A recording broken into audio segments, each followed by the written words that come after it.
নমস্কার বন্ধুরা, ভজরি মান্না কিচেনে আর একটা নতুন উপস্থাপনা নিয়ে তোমাদের সামনে চলে এলাম।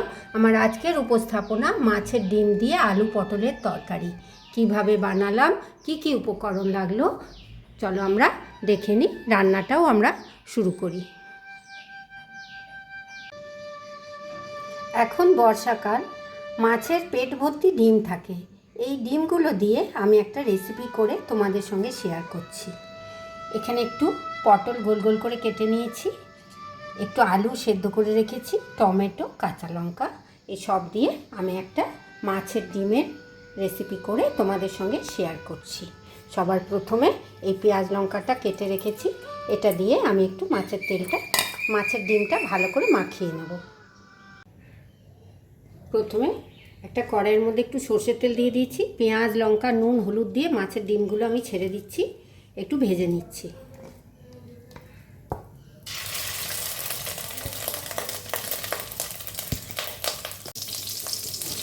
এক পিঠ হয়ে গেলে আমি বড়াগুলোকে উল্টে দিচ্ছি।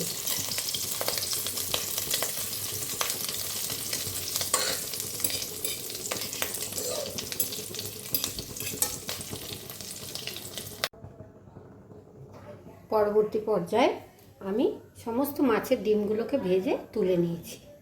এরপর আমি ওই তেলের মধ্যে দিয়ে দিচ্ছি একটা শুকনো লঙ্কা, তেজপাতা, শুকনো লঙ্কা, দুটো লবঙ্গ, দুটো এলাচ আর দারচিনি।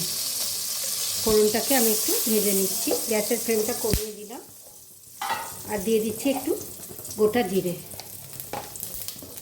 গ্যাসের ফ্লেমটা কমিয়ে আমি ফোড়নটাকে ভেজে নিলাম।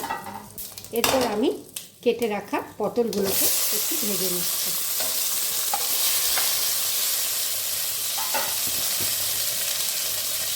পরিমাণ মতো একটু নুন দিয়ে দিলাম, একটু হলুদ দিয়ে দিলাম, ভালো করে নেড়ে নিলাম,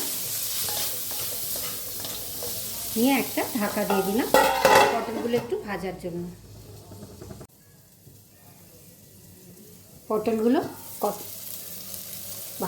পটলগুলো বেশ সুন্দর ভাজা ভাজা হয়ে গেছে, আমি তুলে নিচ্ছি।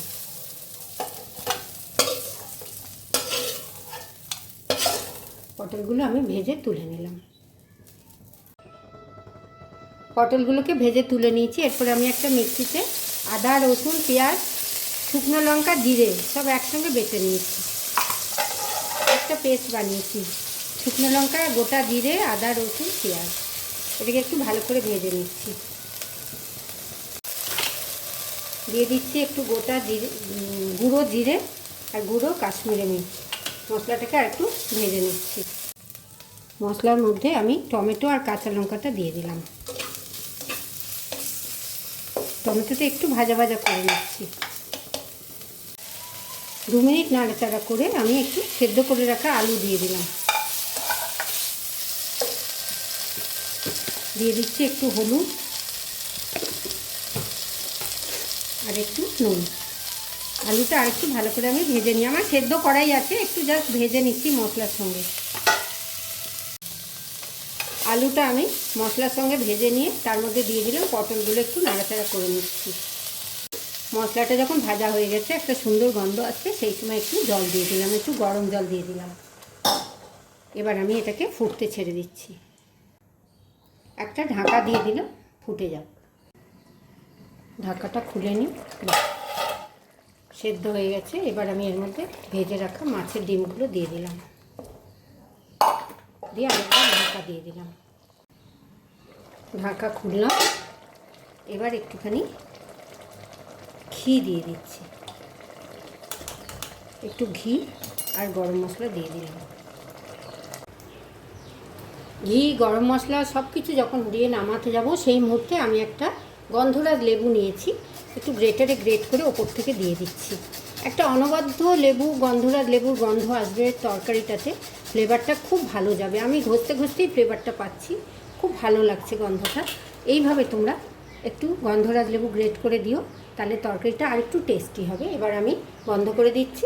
স্ট্যান্ডিং টাইম 5 মিনিটে রেখে আমি এটা সার্ভ করছি। তৈরি হয়ে গেল মাছের ডিম দিয়ে আলু পটলের একটা অন্যরকম রেসিপি।